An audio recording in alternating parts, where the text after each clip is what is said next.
The 9th of May 2024, Migrant Shanty Towns. I'm giving out, I'm not a happy camper.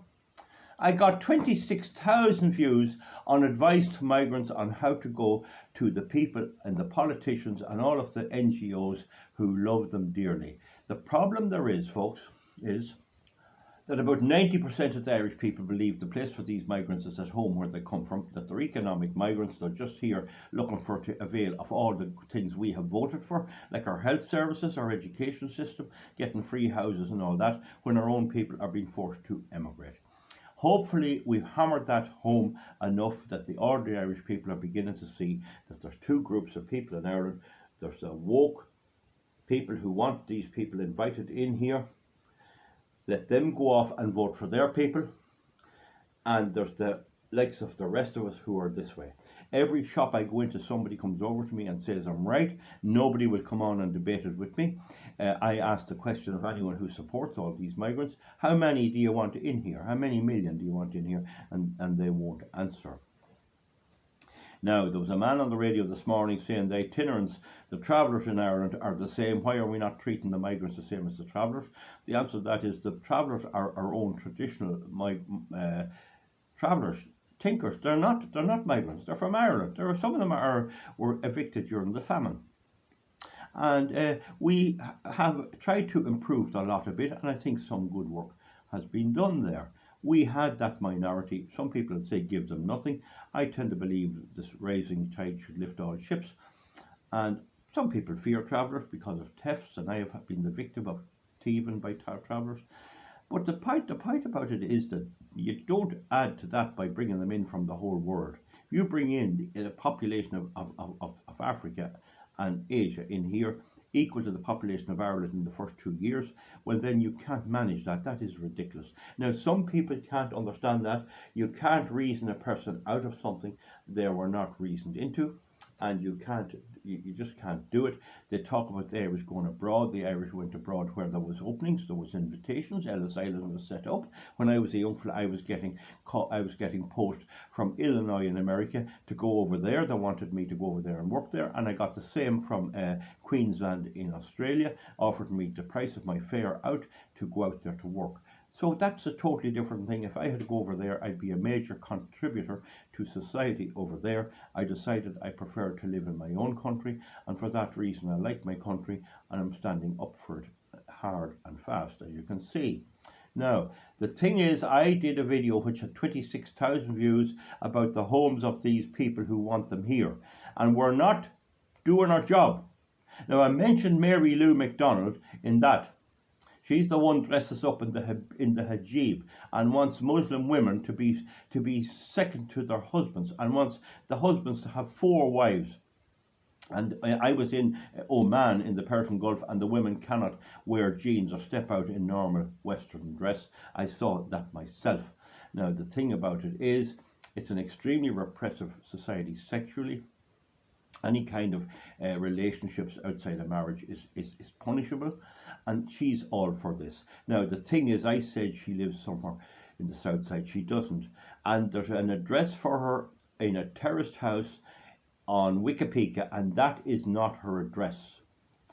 I think Mary Lou lives, when you come down the Navan Road, that's the M3, coming from the north and you're heading south, you go by the Blanchardstown Shopping Centre, you come on down and you come to the Mercedes garage at the 5 crossroads where Cabra Road starts. We always call that the Navan Road.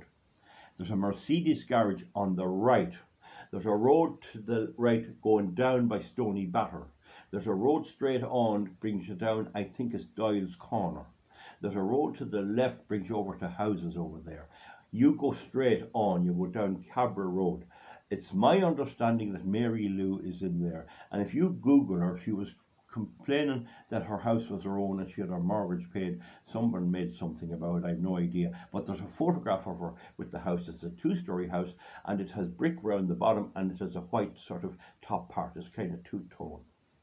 Now, I am afraid to give an air code in case I might get it wrong, but migrants, go there, ask around. She would easily keep 10 tents in that garden, and she's mad for you migrants, and I'm sure she'll be delighted to see you.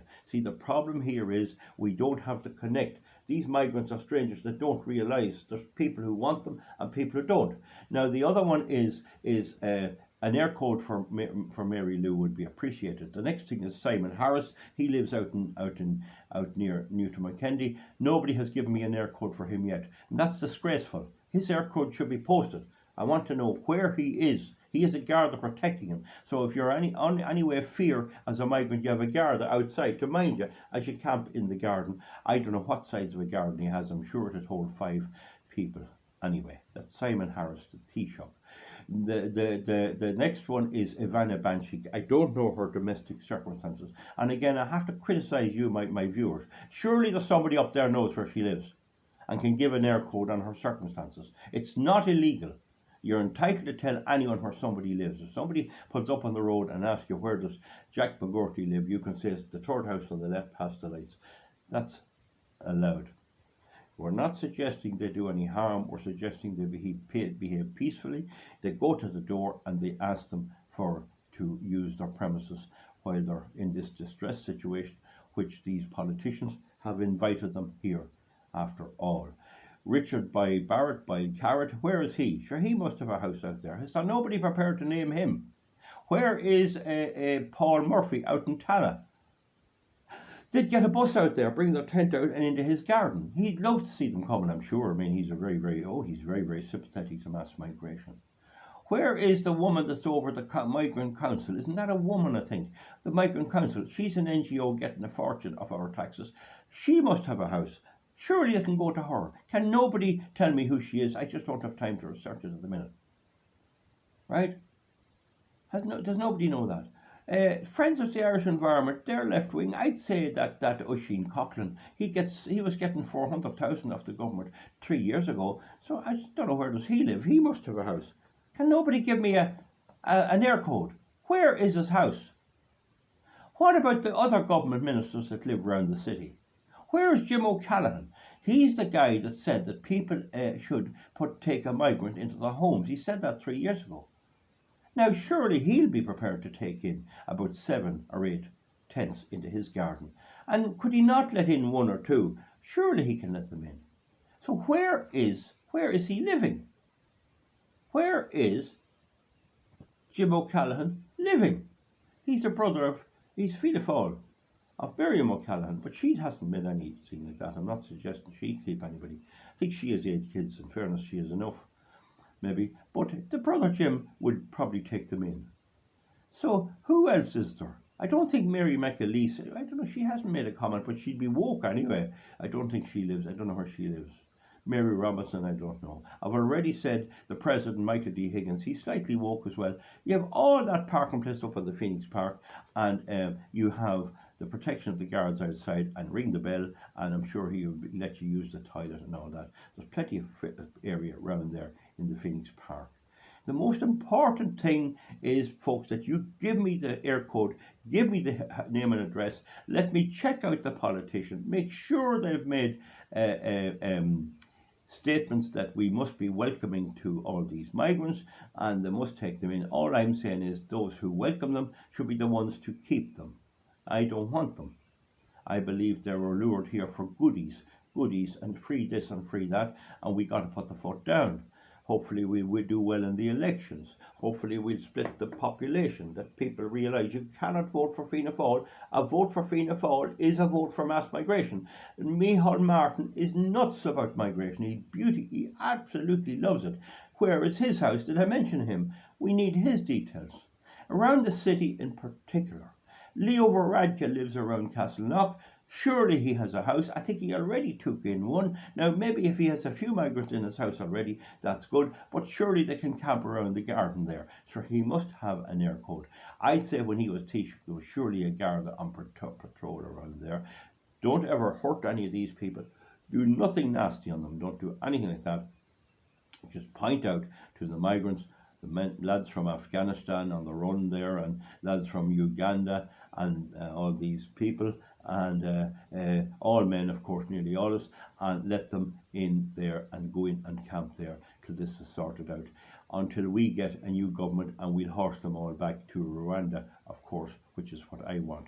You can tell me I'm tough, you can tell me I'm hard, I've been attacked for this. I want to know about the people who are attacking me. How many do you want into the country?